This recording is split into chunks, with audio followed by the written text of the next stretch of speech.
Universal TV में light panel कैसे change करें।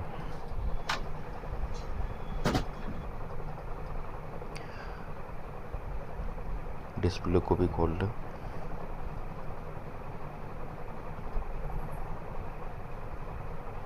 और यही लाइट पैनल चेंज करना है जिससे फिगर नहीं आता।